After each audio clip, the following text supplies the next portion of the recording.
and welcome. You're watching The Social Network. Now, after the December 16th gang rape, we saw such a huge outpouring on the streets because one of the accused was a juvenile, and there was such an outpouring with people asking for the Juvenile Justice Act to be amended. But today, in a PIL that was filed in the Supreme Court has in fact dismissed that PIL, which is asking for which asked for the age to be reduced from 18 to 16. That PIL was in fact dismissed, and that's what we discussed on the Social Network today. Juvenile Justice Act, the Supreme Court says implement for better results. Now, before we introduce the panelists for the day, just quickly want to read out a couple of the very, very crucial quotes from that Supreme Court order, which has only just come in a few minutes ago.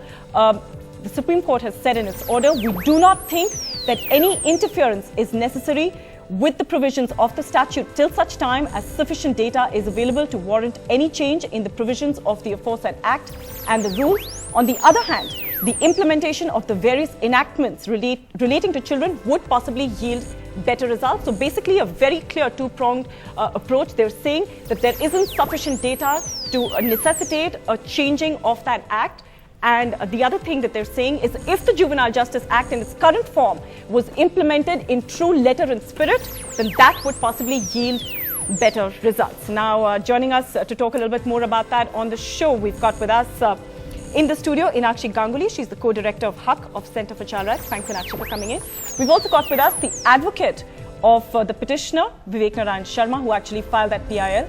And we're just getting Anant Asthana mic'd up. He is, of course, the most known face as far as juvenile rights are concerned. And we'll also be joined in just a bit by Vale, who is a member of Save the Children. Anant, I want to start with you. Okay, well, Anant's just getting mic'd up, so I'll just start with you first. Vineet, what made you file a PIL to ask for the reduction of age from 18 to 16? In fact, the principal ground that we had taken that there are some deficiencies in the Act, though the Act is very good in its nature and it is for the benefit of the juvenile at large. But at the same time, my principal prayer was that the Section 16 restricts the detention or in grave crimes to 3 years only. So first prayer was to delimit it. Yeah. To delimit this 3 years, give the board enough discretion to give any enhanced detention. Yeah. And seeing this, the kind of rape that had happened in New Delhi. Yeah. So in fact, that PIL is probably, one of the things that,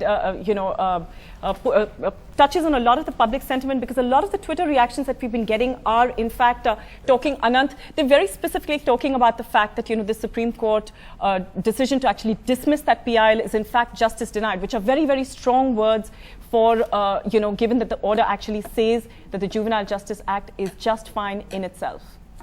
No, I will not say that it was justice denied. It was justice properly understood.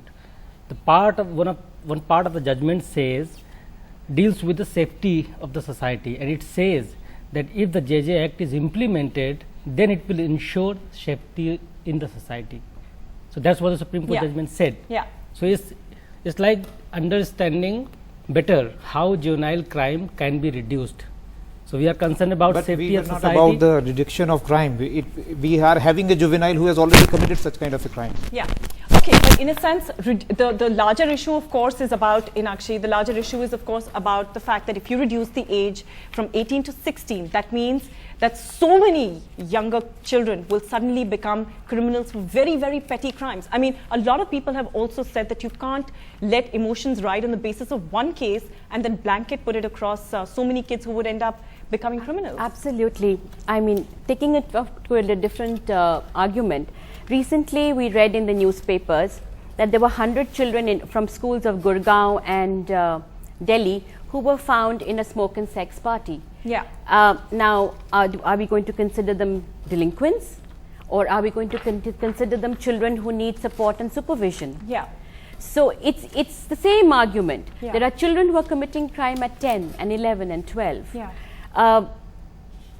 Should we bring down the age to 10 and 11 or 12, or should we look at the reasons that puts them in a position where they go against the law. Yeah. What is it that is happening? And that's exactly what I think the judgment is trying to say. Can we understand what is the society doing to our children, that children are first going into any Yeah. kind of criminal action? Yeah. That's the first part of it. Second part of it is the Juvenile Justice Act has not been implemented, and we know it has not been implemented in the spirit that it was meant to be in its entirety.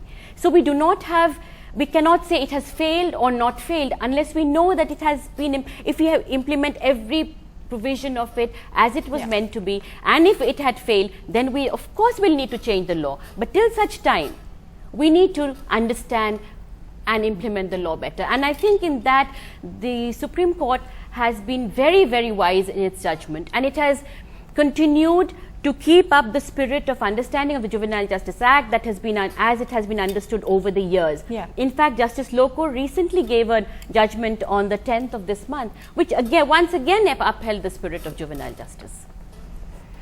All right. In fact, Anant, I just want to ask you, Ved Kumari has in fact written, and I just want to quote, she says, a law that subjects children to the same criminal justice system as adults is based on flawed assumptions that children and adults can be held to the same standards of culpability and that children are capable of participating in legal proceedings in a like manner. You represent juveniles all the time in so many cases. What's been your experience, Anant?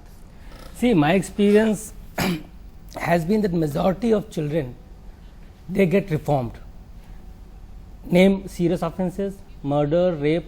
I have not come across any case of repeat rape. So children get into sexual offences and we work on them, and if the system works on them properly, they never do it again. On the other hand, we have experiences of, for example, America. America has this, America is doing the same thing which my learned friend is saying. Yeah. Treating children as adults. Now look at the juvenile crime.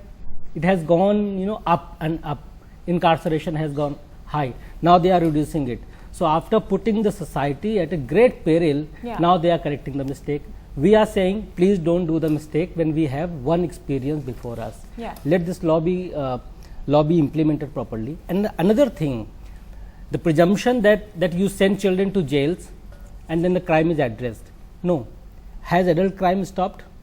We have death sentence, we have all kind of strong punishments for adult. Have adults stopped committing crimes? So why do we presume that by subjecting children to adults treatment, the crime will come to? Taking cue from his argument, then I think we should abandon all the laws, No, we IPC should and not. everything. We should not at all punish anybody because the crime is not stopping. But at the No, same but I time, think I he's must trying to make the tell, I must tell, apart from this, the crime in the juvenile section has also increased multifold. It is not as if it is only the adult crime which has increased. Yeah. It is the crime which has also increased 280%. It has gone for the last 10 years. It's incorrect, not 200. I will give you the correct figure. The last figure, 2012. yes, All yes, right, I'm you giving know, while- the figure. But, I have the figure. But it is only 1% of the entire No, it's crime not that is about- committed by children. See, we should also measure the very fact that there are crimes which can be of very serious nature. Here we are confronted with the fact that there is a serious crime committed by a juvenile. So should we, means he can be a psychopath. Yeah. For example, But I think if suppose he is a psychopath, let me complete my sentence. If he is a psychopath, then what happens? There was a criminal named Qureshi. He used to commit murders just for the sake, because he used to like murdering, and he murdered more than 250 people. Okay. Then if suppose somebody is psychopath, we can't let him walk in the society so openly with undisclosed identity. Inakshi.